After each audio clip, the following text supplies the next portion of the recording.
This nugget addresses the issues around project procurement management, or in other words, addresses the issues related to buying and selling goods and services necessary for a project to be delivered. Procurement management exists from both a buyer's viewpoint and a seller's viewpoint.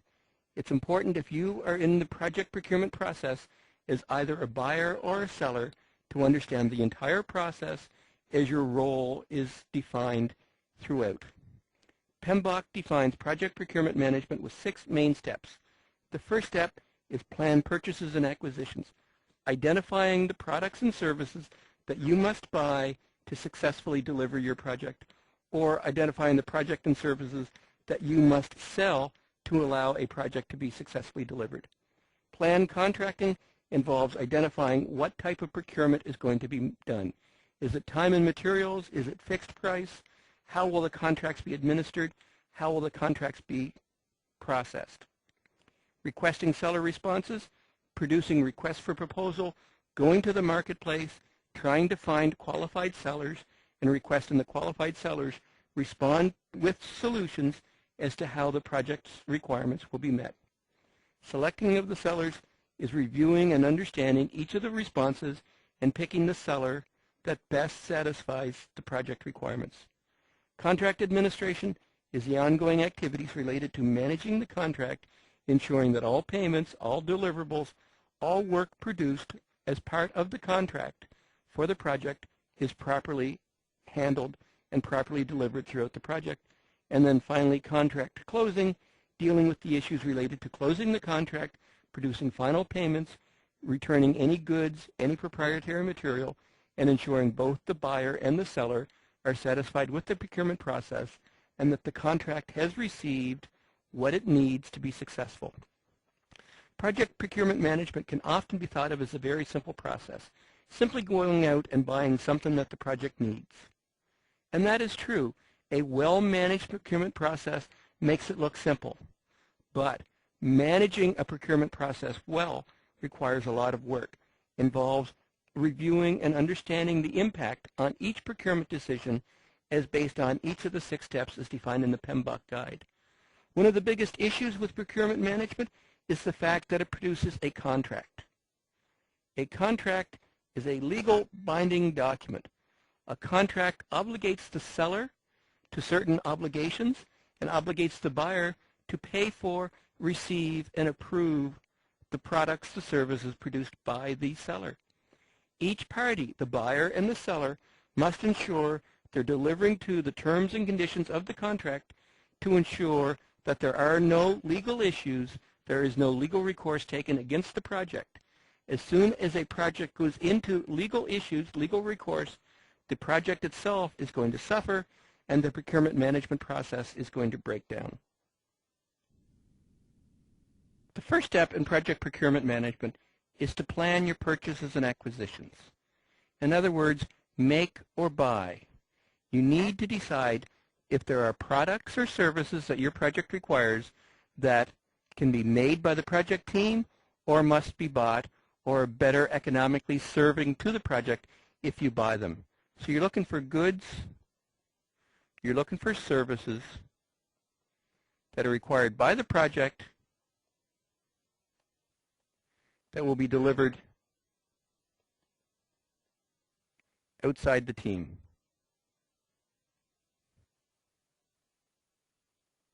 So that effectively is what the make or buy decision is all about. Understanding what goods, what services are required by the project, but they will be delivered by a third party that's not part of the core project team. If it's a make decision, it's not part of procurement management. It's part of standard project delivery and would be addressed in the work breakdown structure and the other standard project management activities that we've discussed so far. Buying is where procurement management comes in. Once you've made a buy decision, you then need to determine how much do you need to buy. Do you need to buy 1? Do you need to buy 50? Do you need to buy 5 hours? Do you need to buy 10 hours? You need to determine specifically how much of each good and each service you need to buy, and you need to determine when you need to be buying it. Are you going to buy it on the first day of the project, the first month of the project, 6 months into the project? It's important to make your purchase decision and buy your product at the time when the project needs it, so you're not tying up expensive project capital too early, but on the same behalf, by buying too late, you're causing the project delivery challenges because the goods and services required are not available in the time frame that the project team requires it. And then finally, your plan, purchase, and decisions. You need to determine how you're going to purchase. What style of contract are you going to use? Are you going to use a fixed price contract? Are you going to use a time and materials contract? How much control, how much management do you want over the project procurement process? We'll come back and discuss how or the type of contract in just a moment. Once you have determined your project purchase and acquisition process, you will develop your project procurement plan. The project procurement plan is going to identify the results of each make or buy decision, how much is going to be bought, when it's going to be bought, and how it's going to be bought, what type of contract. The project procurement plan will then be passed to the project acceptor or the project sponsor for agreement, for approval that the funds required for the purchase process is available to the project, and that the project is best served by buying these goods and services as opposed to making them internal to the project. A key component for procurement planning is to determine the appropriate contract type. Contract types can range from cost reimbursement through to time and materials, to fixed price, to purchase order. What do each of these contract types mean? Cost reimbursement consists of an agreement between the buyer and the seller where for every unit purchased, the buyer agrees to pay for all of the costs the seller incurs to provide that unit, plus an agreed upon percentage markup to cover profitability from the seller's viewpoint. Time and materials is much the same, with the difference being the agreement is simply the buyer agrees to buy units at a given price. The buyer is often not aware of the markup. The buyer is often not aware of the profitability from the seller's viewpoint. The buyer simply knows they have an agreed upon price for each unit purchased, and the seller is obligated to provide each unit for that price. Fixed price is an agreement between the buyer and the seller is for a final product. There is an agreed upon fixed price for the product, and for that fixed price, the seller commits to delivering the product at the agreed upon scope to the buyer at a fixed price, at a given price. Purchase order is similar, the difference being a purchase order often covers a longer period of time, often covers a broader span than simply a project, where there's an agreement between the buyer's company and the seller's company to purchase units at an agreed upon price for a prolonged period of time that often extends longer than the actual project timeline itself. So how do you as a project manager decide whether cost reimbursement, time and materials, fixed price, or purchase order is the appropriate style of contract for your project? It all really boils down to two things. One is the level of control that you wish to have in terms of the project's activity in the procurement process, and the second is the degree of risk you're willing to assume, that you're willing to address on behalf of the project. So if we look at a cost reimbursement process, the level of control is very high from the project's viewpoint. With cost reimbursement, you, the project manager, have total control over how many units you buy. You have total control over what the units look like. You have total control over when the units are purchased. Because it's a cost reimbursement, if the seller has to add more product, add more time to each unit produced to satisfy your quality expectations, to satisfy your specific deliverable requirements, they are going to receive full cost reimbursement plus their profitability for that unit. So therefore, they're willing to give you total control over the process because they are able to work within your confines. If you take that to the far end, your level of control over a purchase order is extremely low. It's a predefined, pre-existing purchase order between your company and the seller's company, where each unit is of a defined quality, a defined specification, a defined functionality. So therefore, from a project's viewpoint, you have very little to no control over each unit, and you must adhere to, abide by, the terms and conditions specified in the purchase order. So if we look at it from the other viewpoint, from a risk viewpoint, cost reimbursement, the project risk is very low. From a cost reimbursement viewpoint, as we discussed, you have total control over the process. You can work with the supplier, you can work with your seller to make sure that the quality is what you want. You can work with the seller to make sure the functionality is what you want. So therefore, the project's risk is very low because you have the control over the process to ensure the final deliverable is exactly what you want. But from a purchase order viewpoint, your risk level is very high because you don't have the level of control, because you must accept the terms, the conditions, the quality, the functionality as defined in the purchase order. Therefore, the risk to the project is extremely high that the end product, the purchase product, will not satisfy your project requirements. And if you look at the time and materials and the fixed price, it really is basically a continuous connection between the level of control your project gets and the level of risk as you go through the various types of contracts. So therefore, it's important as part of your purchasing process to determine what level of control you require over the process, what level of risk you're willing to accept as part of the procurement process, and then pick where in the spectrum your purchasing requirements will be best satisfied. In this discussion, we focused on the four very basic types of contracts: cost reimbursement, time and materials, fixed price, and purchase orders.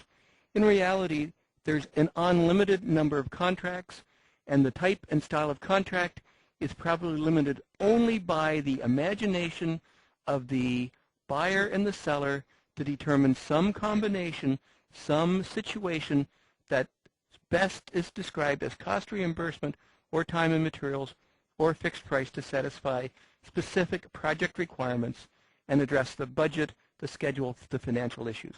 For example, cost reimbursement projects can be broken down as cost plus fixed fee, where it's the cost plus a predefined fixed fee, or it can be cost plus percentage of cost, or it can be cost plus incentive, or time and materials can be broken down to time and materials to max, or time and materials to a predefined limit, and then cost plus, or fixed price can be fixed price for the first 5 units, and then a time and materials for each unit beyond that, and on and on and on.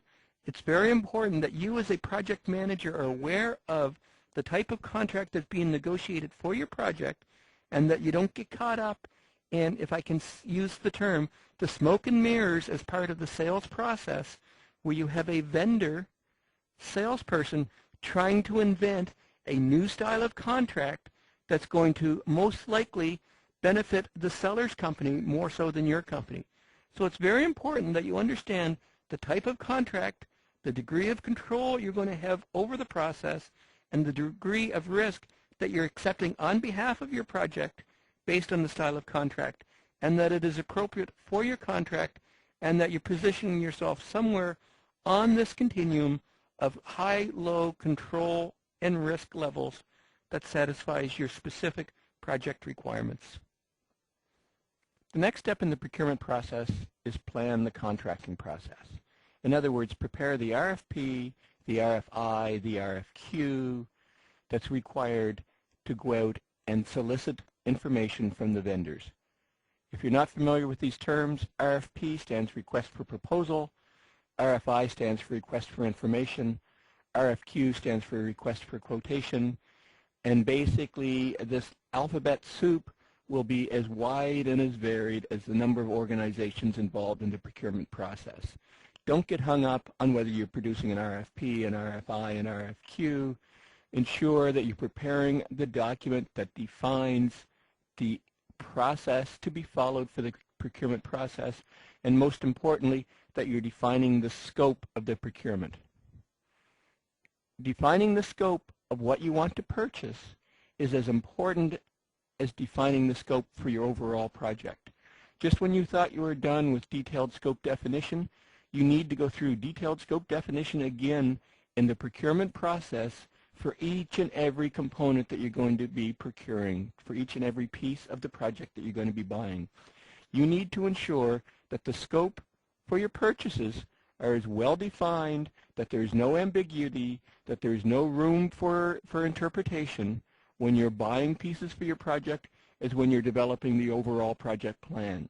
It could be argued by some that the scope definition for the procurement processes needs to be more intense, more well-defined than the actual scope itself, and that's simply because you're entering into binding legal contracts as part of the procurement process, and therefore it's important that the scope definition is so well-defined, so ironclad, that there's no room for ambiguity, there's no room for interpretation in the contracting process, that it absolutely binds the seller to deliver exactly what you need for successful project delivery. So again, don't get hung up on whether it's an RFP or an RFI or an RFQ. What you need to focus on is that you're defining the scope for the procurement process, that you're defining exactly what it is you want to purchase in sufficient detail that it's going to be clear for the sellers that they can respond to your request and deliver a proposal that says, here is how our company will work within your project to satisfy your overall project goals. A key component to plan contracting is developing the evaluation criteria. You need to have a clear, defensible process that you're going to follow when you're going to evaluate the responses that you receive back from your vendors. I'll show you an example of an evaluation criteria that I have developed. This is a proposal evaluation sheet that I prepared for a proposal that I evaluated recently. This proposal evaluation sheet is designed to be completed by each evaluator and for each company that has responded to the procurement process. So the company's name would be entered here, and the person evaluating the response would be entered here. In preparing the evaluation sheet, which I've already done, you need to go through and understand the important criteria that's being used to evaluate each response. So one of the criteria we had was references, and we're going to rank each reference on a scale of 1 to 5, where 5 is an exceptional through to 1 below average. And then we're going to rank each one based on experience with package, experience with company, experience with the implementation, post-implementation support, and general impression. We have room here for the evaluator to give their specific rankings on the 1 to 5, as well as we provided weights that will be used in the evaluation process itself. So we believe the first 3 are more important than the last 2, so we've ranked each of these as a 2 versus the last 2 would be 1. So simply, if the person evaluated the proposal and felt the experience with the company was a 3, they would enter a 3 there, and we're doing the simple multiplication across to give us the score for each criteria. If we move down in our evaluation form, and here we're ranking it down, we're giving it based on the overall rank that we want references to be in the total project evaluation or proposal evaluation process. Now we're coming down for suitability of proposed product. Again, we have our ranking scale, 0 through 5. 5 exceeds expectations, 4 fully meets, 3 meets but will require workarounds or procedural changes, 2 partially meets, 1 is a very incomplete solution, and 0 does not meet at all. And now we've broken it down for general functional requirements. How well does it deal with accident incident reports? This was for an occupational health and safety system, by the way. How well does it deal with claims? How well does it deal with? And again, we put our rankings in. These rankings were based on overall business importance, and the evaluator would continue to evaluate and fill in each of the pieces of information based on the responses received back from the vendor. Interface requirements, same thing. Technical requirements, how well does it support distributed access? How well does it support remote access? And so on, resulting in a final evaluation for the total response for each vendor. And then our matrix is going to sum up and produce a proposal evaluation sheet. So here we're seeing our total score from references has been brought forward, and we're giving references a 10 out of the total evaluation criteria, where these rank up to 100. Suitability of proposed project is going to rank at 40. Customer support and vendor stability gives an overall scale of 10. Industry best practices gives an overall scale of 10, and so on. So this is a very detailed proposal evaluation sheet that I have used that allows you to evaluate each and every component of the proposal, evaluate each and every answer on the proposal against your requirements to ensure that you are truly selecting the best product that satisfies the business requirements, as opposed to maybe picking the proposal that was the most well-written, or the proposal that seems to have all of the answers. But in fact, if you really drill down and look at the detailed evaluation, the point-by-point may not satisfy. It's very important that you develop an evaluation matrix such as this to ensure that your evaluation process is fair, that it truly selects the best response, as opposed to allowing intuition or gut feelings, or I really think this is the best proposal to be evaluated. It truly evaluates you, allows you to evaluate and select point by point which response is going to best satisfy your project requirements. The next step in the procurement process is to request seller responses. In other words, issue the request, issue the RFP. Let qualified vendors know that you need to purchase something on behalf of your project. Who are qualified vendors? How do you identify qualified vendors? Will vary depending on the nature and type of purchase you need to make. Maybe your company has purchased the same type of product or service in the past and has a pre-qualified list of vendors who provide the product or service, in which case the issuing of the request is simple as contacting that pre-qualified list of vendors and saying, here is my current request, please respond with how you will satisfy this. Perhaps you need to advertise a little broader than that. Perhaps you need to advertise in the local newspaper saying, my project needs to buy X, please respond with your intention to submit, and I would be more than happy to provide the full RFP to you. This was appropriate if you believe there are qualified vendors in your local marketplace and that they will be reading the newspaper and be interested in responding to bids based on newspaper advertisement. Perhaps you need to advertise broader than that. Perhaps you need to advertise in a national newspaper to identify your request to a broader audience. Perhaps your request is very focused, very specific. Perhaps advertising in a trade magazine or enrollment in specific buyer-vendor forums will ensure that your request is issued to or is notified to a well-qualified list of vendors who work in that specific marketplace or in that specific market area. The key is ensuring that you're issuing the request to a well-qualified list of vendors, that you're going to get the best possible set of responses back. But on the same behalf, don't issue the request to such a broad group of vendors that instead of getting a manageable 5 to 10 set of qualified responses back from vendors, you get 250. You have to ensure that you're issuing your request to as broad an audience as you need to get a broad but manageable set of responses, as opposed to issuing the request to an extremely broad audience internationally and getting hundreds to thousands of requests back, which you would then be obligated to review and evaluate.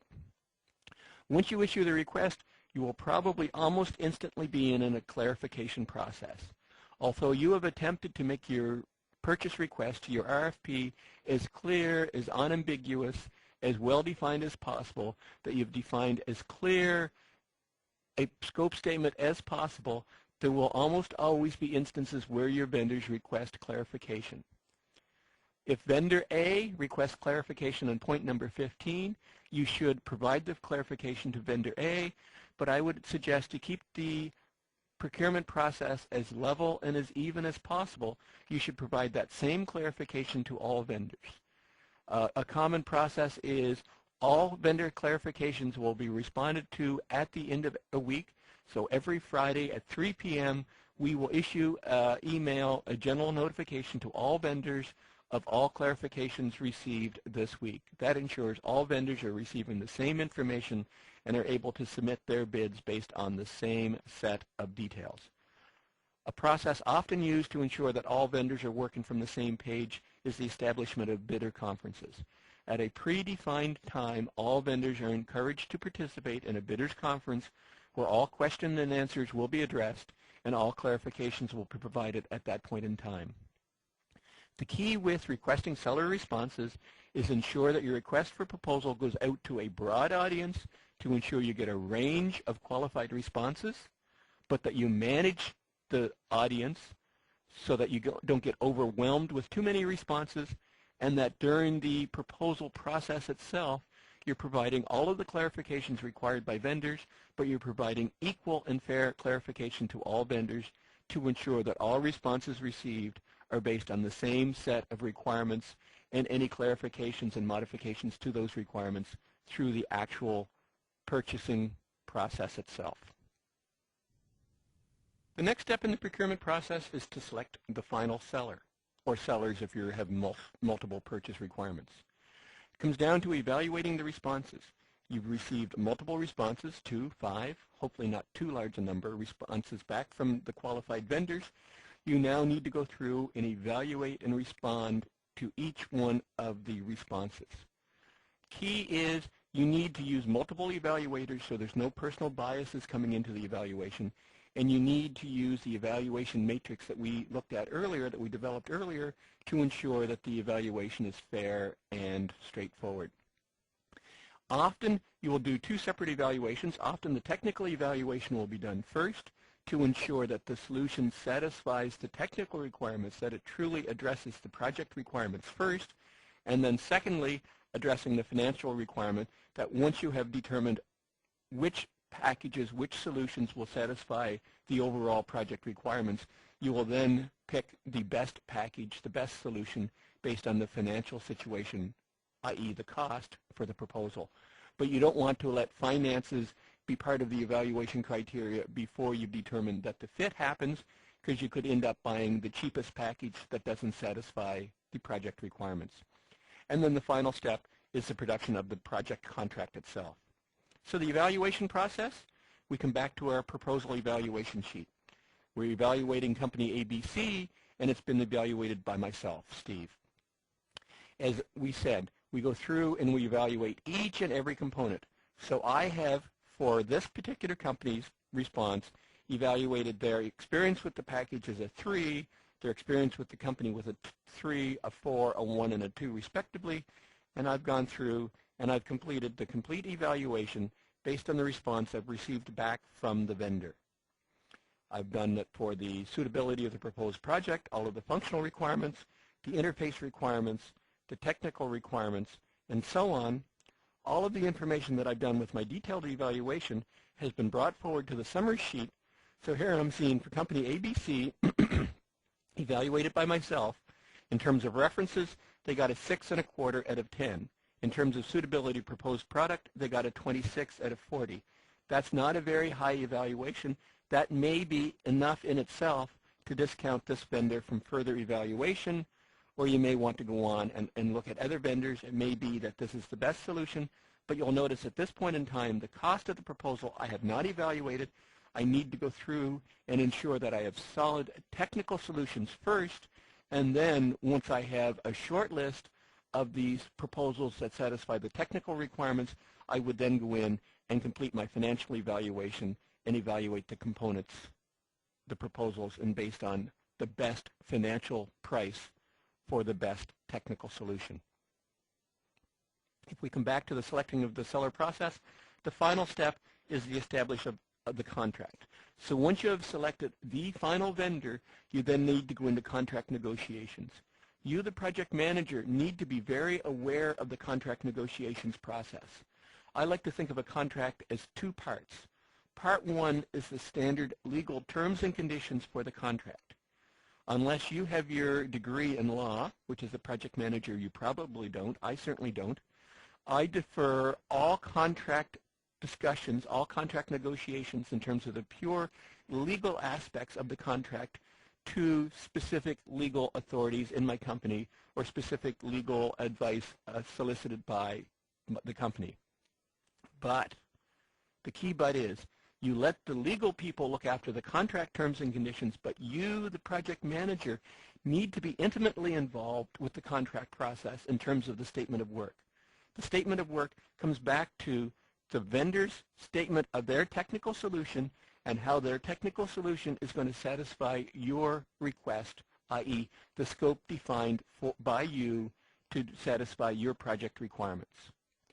The statement of work ideally would be a straight carbon copy of the scope statement going into the procurement process, but often when the vendor does not have full compliance to all of your requests, you will need to modify the scope statement so that the vendor is then bound to deliver based on the modified statement of requirements, based on the modified scope, to ensure that you're dealing with all of the issues that the vendor can satisfy for your project, and that you, the project manager, understand how the vendor is going to address that. So the contract has the legal aspect. Defer that to your legal authorities, but your contract absolutely have a statement of work, which is where you, the PM, needs to be intimately involved to ensure that the contract statement of work, the scope for the procurement, is exactly what you need for your project, and that you fully understand what the vendors will be supplying to support your project. The ongoing management of the contract during project delivery is contained in contract administration. The key component to contract administration is contract compliance, ensuring that both parties, whether you're the buyer or the seller, are compliant with the terms and conditions of the contract. Many project managers simply focus on maintaining compliance with the statement of work, ensuring that the work under the contract is being completed according to the statement of work, according to the scope of the contract. And that is very important because that's how project success is measured. But it's equally important to ensure overall contract compliance. Because the contract is a legal binding document, it's important that both parties, the buyer and the seller, adhere to all terms and conditions of a contract. I'd like to relate to you a personal experience I had where I didn't manage the terms and conditions of the contract properly and had a contract canceled on me. I was delivering a project under contract and was meeting all of the statements of work according to all contact with the buying authority. Everything on the project was going well. They were happy with the work. The work was being completed on time. We were absolutely satisfying the terms and conditions of the statement of work. But without warning, we got notice from the buyer that they wished to terminate the contract with cause. And with cause means that we have violated the terms and conditions of the contract, and they were able to walk away from the contract with no penalties and no fees. How could they get away with terminating the contract with clause? Where in fact we were adhering to the statement of work and everything, the scope, the deliverables, everything was according to specification? They found another clause in the contract that we were in violation of. And it was a very simple contract clause that basically stated the seller, that was me, was responsible for delivering a detailed status report to the buyer by every Tuesday at noon. Well, through personal relationship, we had changed that, and I was no longer delivering weekly status reports by Tuesday at noon. I was delivering biweekly status reports every Friday. But because the customer suddenly wanted to terminate the contract, they found this clause in the legalese in the contract that said we're in violation, and therefore they had rights to terminate with cause. Why did they want to terminate with cause? A, they wanted to terminate with cause because they could terminate with no penalties, no recourse. But B, they wanted to terminate with cause because the business condition had changed. The company wanted to cancel the project. The company no longer needed the project results because the business environment had changed, and therefore they went looking for reasons to terminate with cause. And by something as simple as not adhering to a term and condition in the legal part of the contract, they were able to terminate with clause, and my company had to walk away from the contract partially completed with substantial work outstanding, substantial bills outstanding, simply because status reports were not produced according to a schedule, and I had not executed the proper change management to ensure that the contract was being completed according to details in the contract. So whether you're a buyer or a seller, be aware of all of the terms and conditions in the contract, both the statement of work and the legal aspects of the contract, and ensure that you're in total compliance with the contract. Another key aspect to contract administration is payments, the making and receipt of payments. The status of the payments, the state of payments, the terms and conditions of payments will all be contained in the contract. And again, it's important for both parties to adhere to those terms and conditions to ensure that both parties are happy with the fiscal relationship as part of the contract. And finally, as alluded to already, you need to have change management in place with the contract, because the contract is a legal binding document.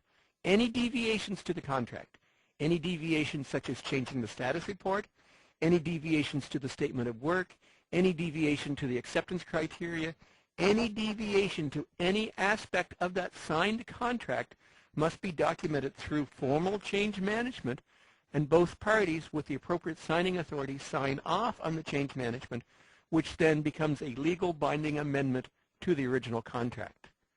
So back to the scenario that I described earlier, had I executed change management, and had I executed the change that says status reports will no longer be weekly at noon, status reports will be biweekly Fridays, there would have been no cause for termination with cause, and if the customer had wanted to terminate the contract, there would have been penalties for early termination. All payments, all outstanding invoices would have been paid, and my company would have been far better off. So be very aware of the implications of appropriate contract management and ensure that you're managing to the exact terms and conditions of the contract to protect yourself and your company, whether you are a buyer or whether you are a seller. Contract closure is a relatively straightforward process that needs to be followed on your project at the completion of each contract, at the completion of each procurement component. You don't do contract closure once at the end of the project. You do contract closure as many times as you need to for as many individual procurements that are active on your project. Contract closure consists of final acceptance, the final acceptance of the final deliverables that all terms and conditions, that the complete scope, the complete statement of work have been satisfied. In reality, signing the final acceptance document relieves the buyer and the seller of any contract obligations and certifies that the contract is closed. Consistent with that will be the release of any final payments, any final invoices, and the appropriate processes put in place to make any payments based on holdbacks or any warranty claims or any warranty processes that are related with the contract itself. Often forgotten but a critical component for contract closure is the return of any property between the buyer and the seller. It could be intellectual property or it could be physical property that has been shared between the buyer and the seller. It's important during contract closure that all property, both intellectual and physical property, is returned to the proper owner, whether the buyer or the seller. And finally, an often overlooked but very important aspect for project closure, contract closure rather, is to gather and harvest lessons learned. Simply stated, lessons learned. Would we do business with this supplier, with this seller again? Was this procurement process a good experience or was this a bad experience? What could be done to improve the experience for the next time that you deal with this particular vendor or with this particular supplier? Ensure that you follow the proper contract closing process for each contract. You will relieve your company of any future obligations by having that final acceptance document signed and by putting in process the proper steps for final payment and release of warranty support, release of holdbacks will ensure that it is a good experience between both companies, and both companies will be willing to embark on contracts in the future. In conclusion, project procurement management is all about planning the purchases and acquisitions, making the make or buy decision. Once you make the buy decision, it's all about determining how much and when you should be buying for your project. It's all about making the appropriate contracting decisions.